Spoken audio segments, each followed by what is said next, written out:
If you're somebody who thinks that screening or going for a detection or a test is prevention, well, that's a completely false information, because screening does not equal to prevention. And don't take my words, this is written in one of the journals, which says that many people wrongly mistake screening for prevention, and some think that having a regular screening test can protect them from a disease, but that is not the case. Screening test usually cannot prevent diseases.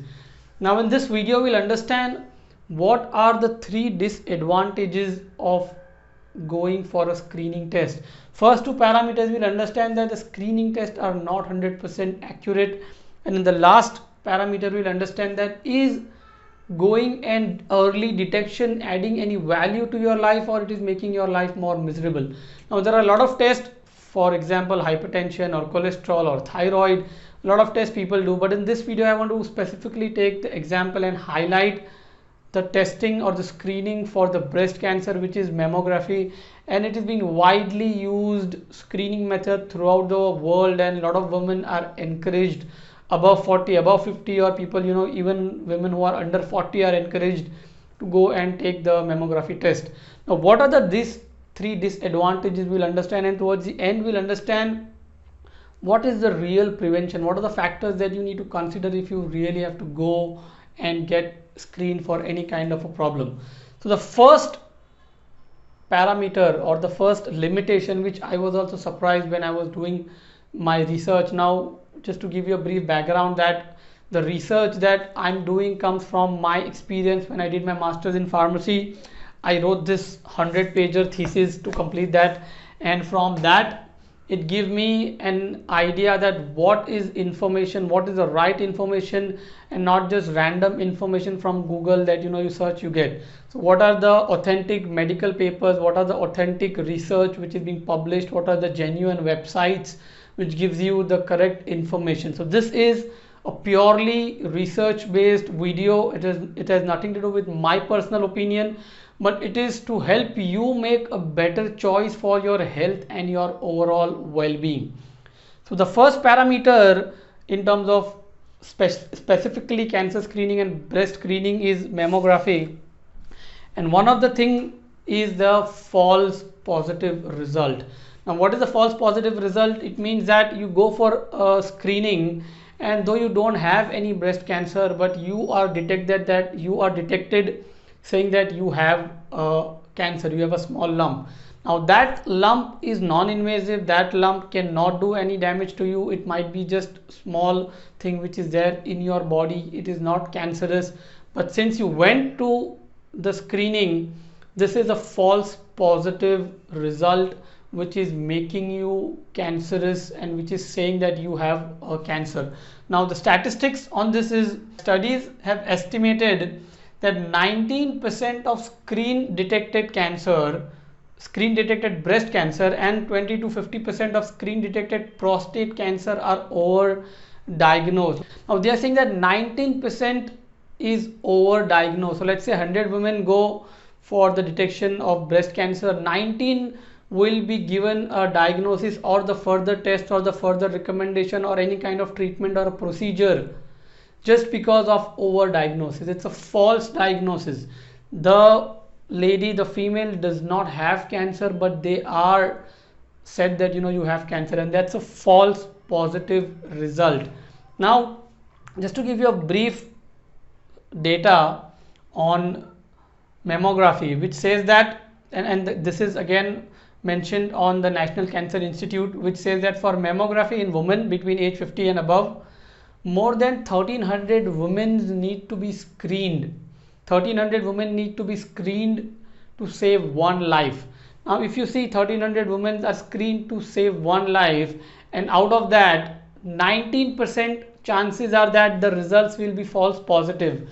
So you are putting 300 plus women in danger of getting anxiety, of going through treatment, of going through a lot of pain, because to save one life which you could have detected. Now I'm not saying that the screening is again bad, but you need to identify who is at the risk factor and not randomly screen people. The second is very interesting is the false negative result. So you go for the screening, you have cancer, but you say that you're diagnosed and you are said that you don't have cancer. Now this is a false negative result.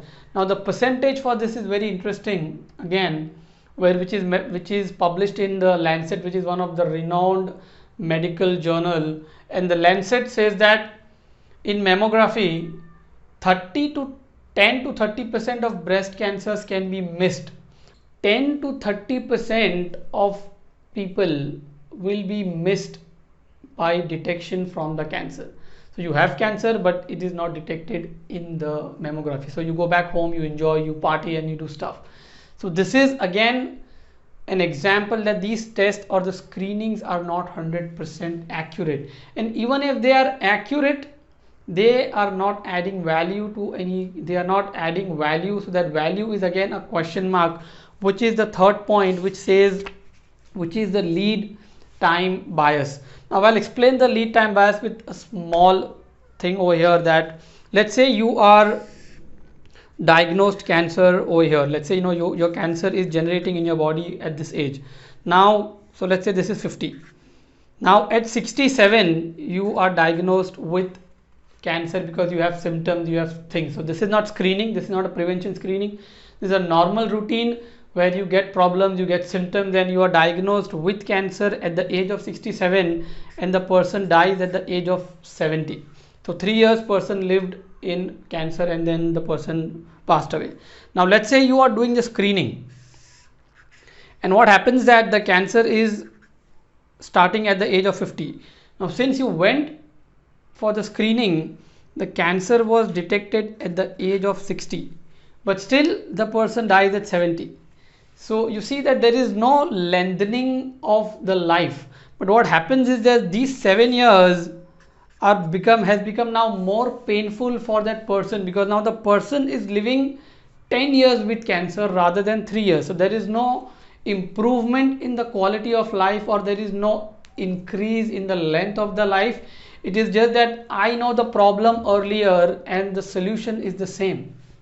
Because if there is no 100% solution for the detection, then early detection don't help. It just adds more misery, more pain to your life. So it is not about the length of the life, it is also about the quality of the life, the pain, the amount of money and energy the person has to waste. So these are the three main disadvantages of going through any screening. Specifically this is related to mammography and breast screening. Now what is this that you can do? What is the real measure of going through screening or prevention? The first thing is you need to have a good family doctor. A family doctor who knows your history, who knows your, who knows you, who needs, who gives time, who's talking to you, who's spending time with you, and he is not just interested in giving you more tests. The person is aware of your history. If you have any symptoms, or if you have a history of cancer in your family, then the doctor is going to advise you specific tests just to know the early signs, and not give you the most expensive or the most the best test which is available, because the best test for mammography is also not perfect. It is giving you false positive, it is giving you false negative results. So it is very important that you have a good family doctor and you have a good relationship with that doctor, so that the doctor is interested in you, in your life, and he is not interested in money and giving you more tests. So that's number one. And the second is you need to proactively take care of your lifestyle plus your mindset. So if you are eating good food, if you are exercising, if you are sleeping right, if you are breathing deep, if you are drinking enough water, if you take control of your mind and your emotions, there is no stress, you are happy, you are enjoying life, this is the real prevention. This is going to make sure that you don't get any kind of illness or problems. So if you take care of your lifestyle, and if you make sure that you have a good doctor who you can trust, whom you have a good relationship, whom you have a good rapport, who is not just interested in giving you medications or just giving you test for his own benefit, and that's the real prevention which is going to help you stay healthy effortlessly. So I'm not saying the test is bad, but they have to be given to the person who is at the high risk, depending upon the physical examination, the ultrasound, the blood test.